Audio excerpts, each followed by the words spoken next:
Hi guys. So this week again is about money. Imagine that. It is just one of those topics that I love to talk about. And I wanted to share a title of a book. It's called Profit First. Now, it is a business-based book. So if you're in business, get it. If you're not in business, still get it, because there's such brilliance in the book. Now, you can read the book, or you can do what I did and went on a long road trip and listened to the book. So I've actually put into place, along with working with my business coaches, the way that this guy has different accounts set up. So you basically have 5 different accounts and put a percentage of the money that comes into each of those accounts. But what I really wanted to share today is the analogy that he uses in the book, because I thought it was freaking brilliant.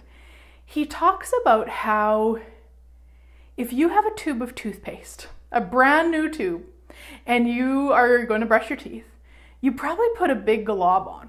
Like, you don't even pay attention to how much you put on. And if some falls in the sink, it doesn't matter. You got lots, you put more on. But as you get closer to the end of that tube of toothpaste, well, then you start being really aware of how much you're using. And you squeeze, you twist it all up, you do everything you can so that you can have it, be more, so it lasts longer. But most of us don't think about that when we have the full tube.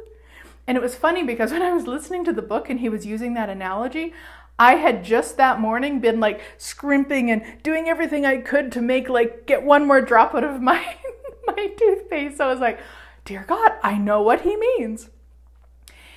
And so he's talking about that in everything. I mean, we do that in everything. And look at how you do it with money.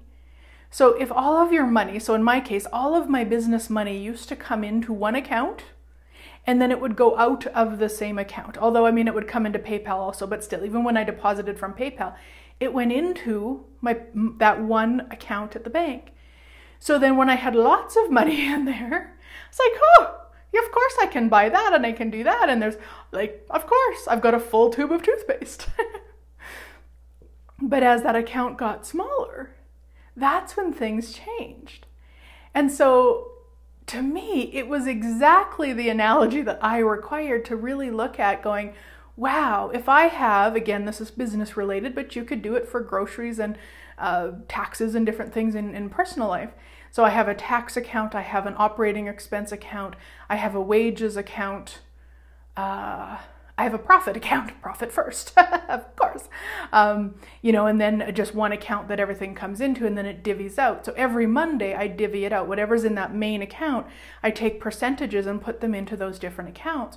So now when I look at my bank accounts, it's a totally different energy, because I look at my operating expenses, which are, the majority of what is a constant flow in and out, or out, I guess, and that's the account that I look at now. Before, I would look at the whole number, which wasn't actually an accurate representation, because I had wages to pay and I had taxes to pay. And I had never paid profit to myself before, ever. And I've been in business, it's embarrassing, but 16 years. I've only started paying profit to me just in the last few months. How does it get any better? And I'm grateful that I figured it out now. But so now I've got all these accounts, and it just changed everything for me. So, again, you don't have to be in business, but if you are, get the book. And even if you aren't, look at and get the book and go through it from a different perspective of how can you set up that money that comes in? What is the percentage?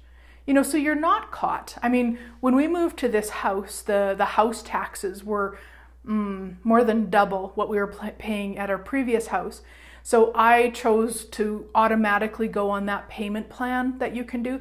Whereas at the other house, I didn't choose that, because I knew finding $2,000 was not going to be a big deal. So I could pay those every September. But this house is over $5,000. So I thought, I will just go on that payment plan and then it's easier. And to me, this is very similar, except that I'm choosing it. I won't want to say control of it, but in a sense I am. So I'm not paying somebody else monthly to pay that bill at the end of the year. I'm actually putting it away. To me, it's such a consciousness and an awareness with money that is way beyond what I'd ever been willing to be before. So I just wanted to share that in case you're looking for kind of some practical tips with money and how to change it. I highly recommend that book. And of course, the audio if you've got a long drive ahead of you. Have a great week, sweet friends, and I look forward to chatting with you next week.